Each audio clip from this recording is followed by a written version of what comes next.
Hi, my name is Dr. Devaruti Haldar, and in today's discussion, I'm going to have a very interesting discussion that is about taking screenshot as an admissible evidence.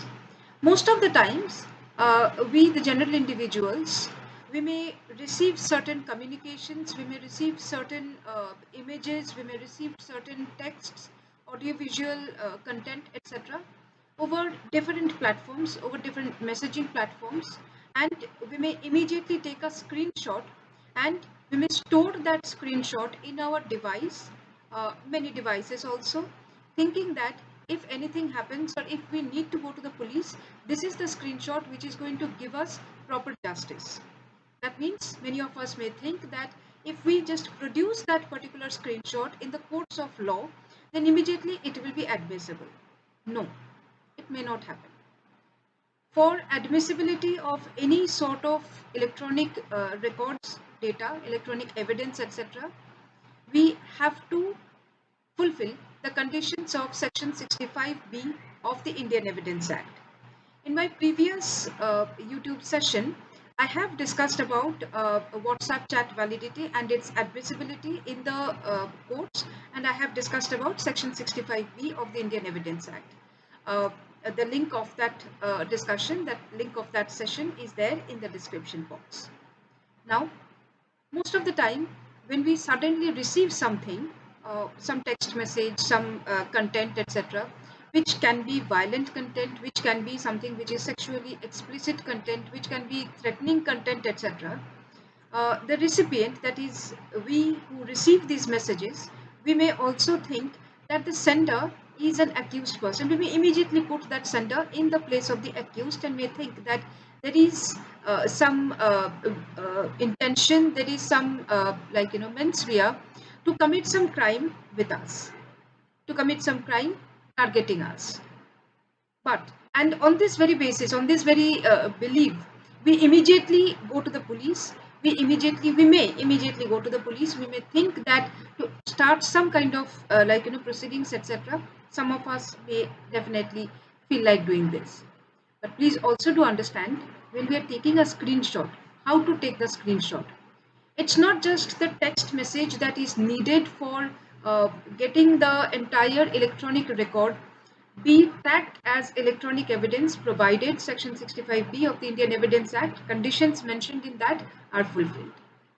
We have to also take the screenshot in such a way where the number of the person is being shown, where if possible the profile of the person is being shown, if it is from some other social media platforms or from some other messaging device, etc., where the URL is being shown, that particular URL may also be included in this screenshot. And at the same time, we also need to understand that there is the history of the communication that we do get to have in our phones, that also needs to be restored. Once all these things are taken care of, then we can consider of putting them as um, an electronic record or a data that may be made admissible in the courts of law as a good evidence. Why it is so? Because suppose, for example, if we receive any message, if we receive any content, etc., which is threatening, which is sexually explicit in nature, which is illegal in nature, or for example, which is misleading, especially in cases of phishing attack or in cases of banking frauds, etc., we do get to see these things. We have to understand that there are layers of criminality, there are layers of victimization. Consider this, that if the sender, whose name we are getting to see as the person from whom such messages have come, his profile, his device has been hacked, then what happens? It is not the actual sender who is targeting us for making some criminal activities or doing some criminal activities, but it is the hacker, or it is somebody else who has got unauthorized access over that particular device or the profile of that particular sender, who is making or who is creating such kinds of criminal activities. Hence, when we are taking the screenshot, we have to keep this in our mind, that it is not the text alone or it is not the image alone, but it should be also including, the entire screenshot should also include the number, the name of the person, even if it is a hacked account, that actually may matter, but it needs to be included in that. The timestamp should be there. That means at what time the message was sent, etc. If it is again on some other messaging platform, on social media platforms, etc., the URL, etc., must be included in the screenshot. And after that, we may consider going to the police, and also from the police, it may be taken up to the court for establishing the genuineness of that particular evidence, and thereafter it may be made admissible in the courts of law for a good evidence.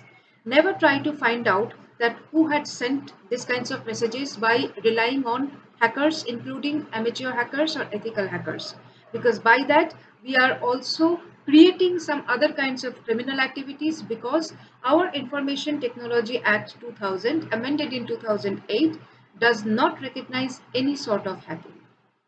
So thank you again for listening to my this session. And if you like this video, please subscribe and share with your friends. Thank you.